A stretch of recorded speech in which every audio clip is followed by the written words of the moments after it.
Excuse me. What in the world are you thinking? Mean Gene, the first thing you need to do is to tell these people to shut up if you want to hear what I gotta say. What up, y'all? It's KMB, the Sexy Ninja, in the place to be for a Paper Saber universe, and this is the New World Podcast, brother. Excited. We're talking about Dynamite, January 3rd, 2024. We're in Newark, New Jersey. Excalibur, Tony Taz on commentary.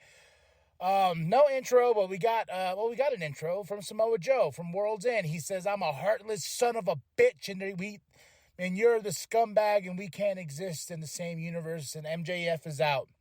He's going to be out for a bit. Had some injuries, but he was also taken off the AEW roster from what we saw, man. That's interesting as well. And real quick, before I talk about Samoa Joe's intro, the wanted man, Nick Nemeth, a.k.a. Dolph Ziggler, is in New Japan Pro Wrestling. Great package. He put together this trailer with him, and it's phenomenal. You should check it out. But Nick Nemeth is, and I can't wait to see where Nick goes. Where will Nick go? And I like that, the wanted man. All right, Samoa Joe's our champ now. Heartless son of a bitch. I want that on a shirt. Joe. And he said, I made a deal. You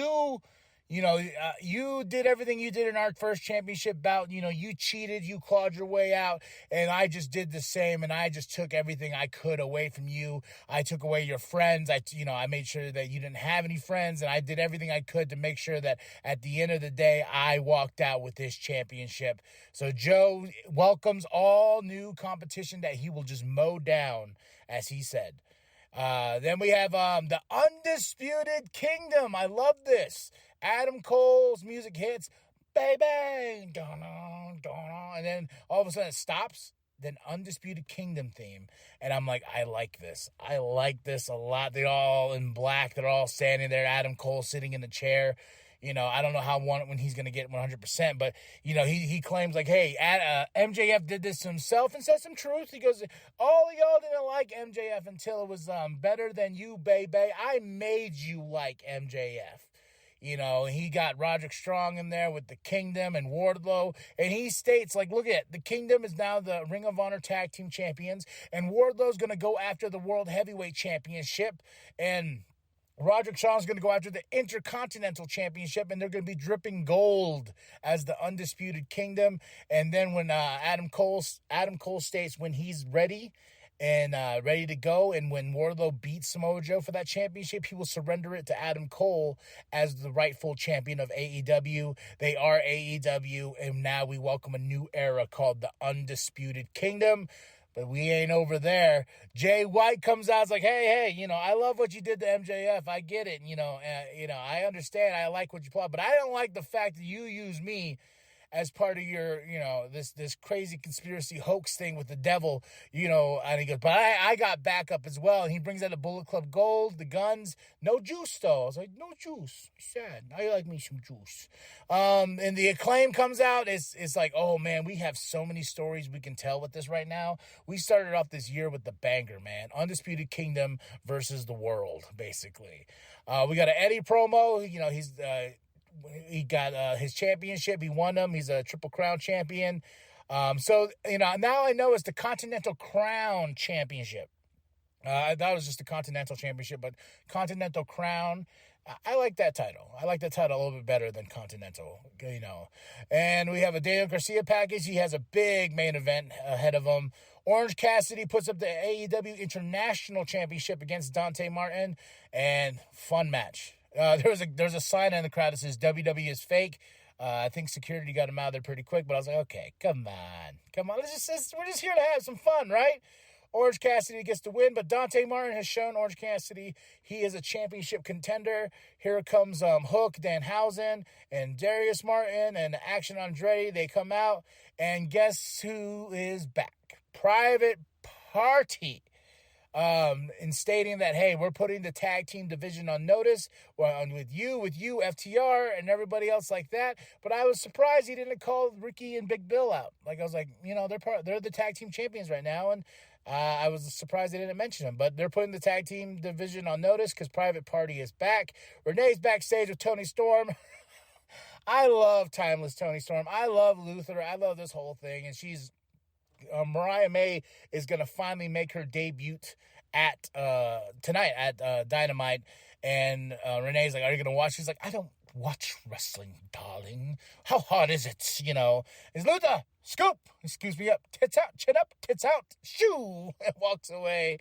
Love it. House of Black and FTR package. They got a big match at Collision this Saturday. I'm very excited for that. This story's been building and building. Then we have Renee backstage with Swerve and Nana. Swerve has a big match with Daniel Garcia, and he's like, "Hey, man, you talked about my song Under Pressure and everything like that. Well, the pressure is pain, and that's what we're going to cause you. I'm going to cause you, Mogul Embassy, baby, and Nana." Mariah May versus Queen Aminata, and I gotta say, I didn't know. I don't really know much about Mariah May, and I did some research. I'm like, okay. And then I saw her debut with Queen here, and I was like, all right, I see why she was signed. Like, I'm impressed. I'm very impressed, and I can't wait to see what Mariah May does. And then Renee gets in there, and Mariah's like, "Hey, it's all about me." And then we have Deonna Purrazzo coming out because after Mariah shat all over New Jersey, and Deonna, I'm not familiar with her either, so I'm very excited. I'm like, okay. And she says she is all elite, and I said, okay, I'm not doubting that. So I want to see these two ladies and see what they can do. And now that this rivalry has started between the two, I'm excited. And I love, my favorite part about this is when Deonna's like, "You better tell Toni Storm, blah, blah, blah." And then Mariah May's like, "I ain't a messenger, bitch," slap. And I was like, "Damn, go Mariah." Like that, like I'm like, oh, I'm becoming a fan. I'm becoming a fan now. Now I can see what she can do in that ring. Christian Cage comes out. He's got a interview with Tony Schiavone, and he's got Nick there. He's got Nick's mom. He's got Kill Switch, and great promo telling Adam, I beat you twice. I am the greatest TNT champion. And my favorite part is he praises Nick's mom. He praises Nick, his son. He says, "One day I will hand this title over to you, son." And then all of a sudden, Killswitch is like, my turn for the grooming. And Christian Cage is like, "Yes, and the person I want to thank the most, the person that put down Adam Copeland, the person that put the stamp on me re-winning this championship for 2 times is myself." Oh, that crowd exploded with Luchasaurus chants, and Christian Cage had to tell him, "No, his name's Killswitch." So, right there, something's going to happen between those two. And I got to say, no Jericho tonight, and I'm okay with that. Tony's got to figure that shit out. Darby Allin versus Konosuke Takeshita, Don on commentary, and woof, brutal match. But Takeshita got the win over Darby Allin. I was like, okay. But Darby Allin and Sting will be in action next Saturday, and I really hope it's Darby and Sting for Revolution March 3rd. Then we can get Darby back on track to being a singles competitor and not being tied to Sting. That's, that I know he's having a blast, learning from the old school and being with Ric Flair and all that, but I think Darby needs to get away from that, and I hope that it's Darby that puts Sting down. That's what I'm hoping for. Don's on commentary. Takeshita gets the win. Continental Eliminator match. Who's going to face Eddie Kingston, who gets on commentary for the Continental Crown Championship? We got Trent Beretta. We got Brian Cage. We got Brian Keith. We have Vikingo all going head-to-head in this Fatal 4-Way. And Trent gets to win. I like this. Trent's getting a little bit more of an edge. Remember how he eliminated Danhausen? Love it. Give Trent some more. So we're going to have Trent and Eddie go at it at Collision for the Continental Crown Championship. And I'm like, okay, I'm liking this Trent. I want to see where we go with this Trent. A new side of a more vicious side.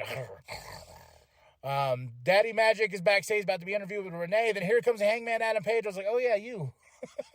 He was taken out by the devil, and he's pissed. He's mad. He's like, "I'm here. I'm about to kick some ass." And he walks off, and Daddy Magic's like, "Oh." And Renee's like, "Oh, okay. Now our main event, Swerve Strickland versus Daniel Garcia. Oh, Daniel Garcia looking great. Got a dance off with Nana.